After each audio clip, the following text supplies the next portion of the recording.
ये है 17 नवंबर 1969 की मुरली अव्यक्त बाप दादा मधुबन से। फर्श मुरली की हेडिंग है फर्श से अर्श तक जाने की युक्तियाँ।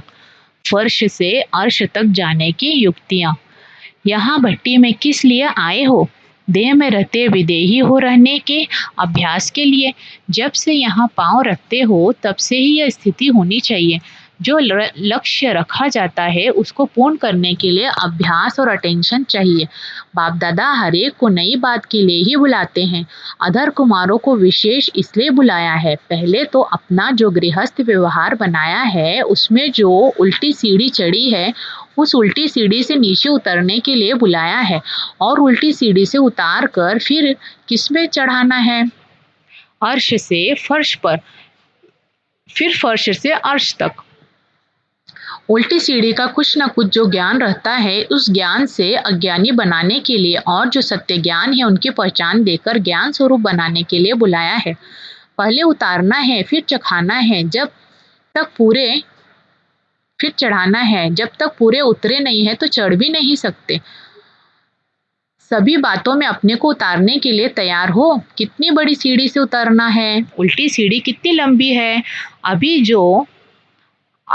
अभी तक जो पुरुषार्थ किया है उसमें समझते हो कि पूरे ही सीढ़ी उतरे हैं कि कुछ अभी तक उतर रहे हो? पूरी जब उतर जाएंगे तो फिर चढ़ने में देरी नहीं लगेगी, लेकिन उतरते उतरते कहाँ न कहाँ ठहर जाते हो। तो अब समझा किस लक्ष्य से बुलाया है। 63 जन्मों में जो कुछ सीढ़ी उल्टी सीढ़ी चढ़े हो वो पूरी ही उतरनी पड़े।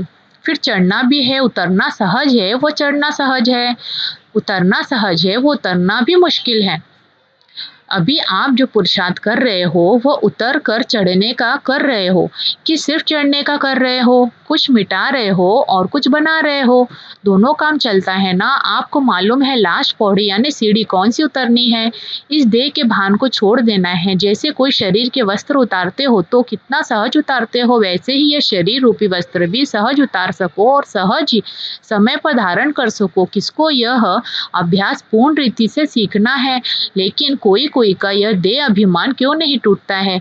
यह देह का चोला क्यों सहज ही नहीं उतरता है? जिसका वस्त्र तंग यानी टाइट होता है तो उतार नहीं सकते हैं। यह भी ऐसे ही है। कोई ना कोई संस्कारों में अगर यह देह का वस्त्र चिपका हुआ है अर्थात तंग टाइट है तब उतरता नहीं है। नहीं तो उतारना चढ़ाना वह यह देह रूपी वस्त्र छोड़ना और धारण करना बहुत सहज है।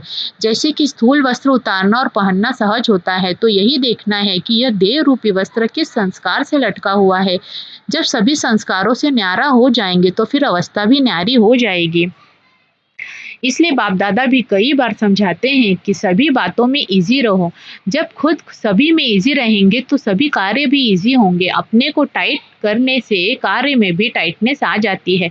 वैसे तो जो इतने समय से पुरुषार्थ में चलने वाले हैं उन्हों को अब बहुत ही कर्तव्य में न्यारापन आना ही चाहिए। अभी इस भट्टी में जो भी टाइटनेस है वह भी, और जो कुछ उल्टी सीढ़ी की पौड़ियाँ रही हुई है वो उतरना भी और फिर लिफ्ट में चढ़ना भी। लेकिन लिफ्ट में बैठने के लिए क्या करना पड़ेगा? लिफ्ट में कौन बैठ सकेंगे? बाप के लिए सारी दुनिया में लायक बच्चे ही श्रेष्ठ सौगात है। तो लिफ्ट में चढ़ने के लिए बाप के गिफ्ट बनना और फिर जो कुछ है वह भी गिफ्ट में देना पड़ेगा।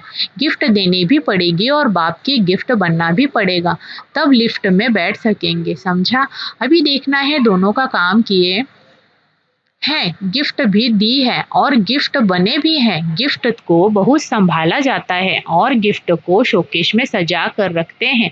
जैसे जैसे गिफ्ट में जैसी जैसी गिफ्ट वैसी वैसी शोकेस में आगे आगे रखते हैं। आप सभी भी अपने आप को ऐसी गिफ्ट बनाओ जो लिफ्ट भी मिल जाए और इस सृष्टि के शोकेस में सभी से आगे आ जाओ। तो शोकेस में सभी से आगे रहने के लिए अधर कुमारों को दो विशेष बातों का ध्यान में रखना पड़ेगा। शोकेस में चीज़ रखी जाती है उसमें क्या विशेषता होती है? अट्रैक्टिव एक तो अपने को अट्रैक्टिव बनाना पड़ेगा और दूसरा एक्टिव। यह दोनों विशेषताएं खास अदर कुमारों को अपने में भरनी है। यह दोनों गुण आ जाएंगे तो फिर और कुछ रहेगा नहीं। कहाँ कहाँ एक्टिव बनने में कमी देखने में आती है, तो इस भट्टी से विशेष कौन सी छाप लगा कर जाएंगे? यही दो शब्द सुनाया, अट्रैक्टिव और एक्टिव। अगर यह छाप लगा कर जाएंगे तो आपकी एक्टिविटी भी बदली होगी। जितनी जितनी यह छाप ठप्पा पक्का लगा कर जाएंगे उतनी एक्टिविटी भी पक्की और बदली हुई देखने में आएगी। अगर ठप्पा कुछ ढीला लगा कर जाएंगे तो फिर एक्टिविटी में चेंज नहीं देखने में आएगी। यह तो सुना था ना, भट्टी में आना अर्थात अपना रूप रंग दोनों बदलना है। भट्टी में जो चीज आती है उनकी जो बुराई होती है वह गल जाती है। जो असली रूप है, असली जो कर्तव्य है वो यहाँ से लेकर के जाना। वह कौन सा रूप है, क्या बदलेंगे? अभी रंग बदलते रहते हैं, फिर एक ही रंग पक्का चढ़ जाएगा जिसके ऊपर और कोई रंग चढ़ नहीं सकता, और जिस रंग को कोई मिटा नहीं सके और न मिट सके, न और कोई रंग चढ़ सके। सभी बातों में एक्टिव होना है। जैसे समय, जैसी सर्विस, उसमें एवर रेडी कोई भी कार्य आता है तो एक्टिव हो जाता है। उस कार्य को शीघ्र ही समझकर और सफलता को प्राप्त कर लेता है। जो एक्टिव नहीं होते तो पहले कार्य को सोचते रहते हैं, सोचते सोचते समय भी गंवाएंगे, सफलता भी नहीं मिलेगी। एक्टिव अर्थात एवर रेडी, और वह हर कार्य को परख भी लेगा, उसमें जुट भी जाएगा और सफलता भी पा लेगा। तीनों बातें उसमें होगी। जिसमें भारीपन होता है उनको एक्टिव नहीं कहा जाता। पुरुषार्थ में भारी, अपने संस्कारों में भारी, उनको एक्टिव नहीं कहा जाएगा। एक्टिव जो होगा वो एवर रेडी और इजी होगा। खुद इजी बनने से सब कार्य भी इजी, पुरुषार्थ भी इजी हो जाता है। खुद इजी नहीं बनते तो पुरुषार्थ और सर्विस दोनों इजी नहीं होती। मुश्किलातों का सामना करना पड़ता है। सर्विस मुश्किल नहीं हो, लेकिन अपने संस्कार, अपनी कमजोरियां मुश्किल के रूप में देखने में आती है। पुरुषार्थ भी मुश्किल नहीं, अपनी कमजोरियां मुश्किल बना देती है। नहीं तो कोई को सहज, कोई को मुश्किल क्यों भासता? अगर मुश्किल ही है तो सभी को सभी बातें मुश्किल हो, लेकिन वही बात कोई को मुश्किल, कोई को सहज क्यों? अपनी ही कमजोरी मुश्किलात के रूप में आती है। इसलिए यह दो बातें धारण करनी है। अट्रैक्टिव भी तब बन सकेंगे जब पहले अपने में विशेषताएं होगी। आकर्षित बनने लिए हर्षित भी रहना पड़ेगा। हर्षित का अर्थ ही है अतीन्द्रिय सुख में झूमना, ज्ञान को सुमिरन करके हर्षित होना, अव्यक्त स्थिति का अनुभव करते अतीन्द्रिय सुख में आना, इसको कहा जाता है हर्षित।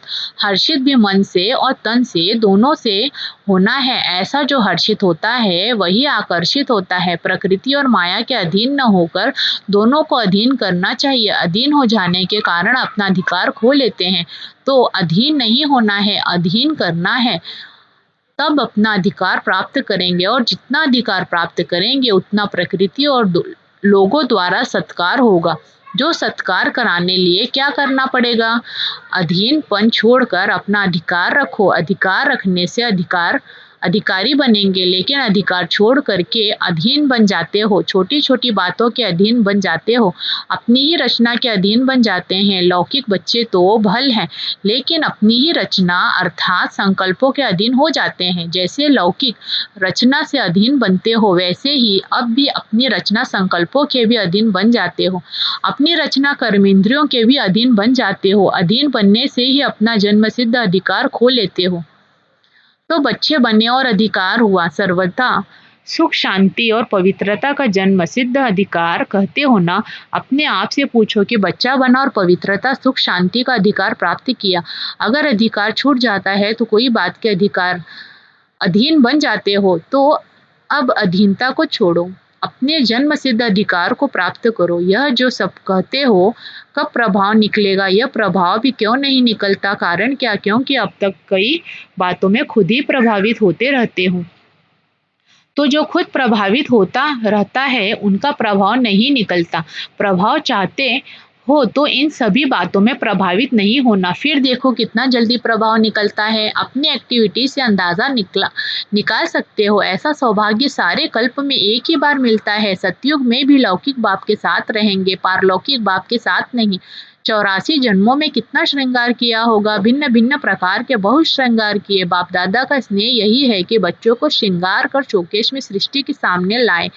जब सभी संपूर्ण बनकर शोकेश अर्थात विश्व के सामने आएंगे तो कितने सजे हुए होंगे। सत्युग का श्रृंगार नहीं गुणों के गहने धारण करने हैं। सत्युग का श्रृंगार नहीं गुणों के गहने धारण करने हैं। अच्छा, ओम शांति।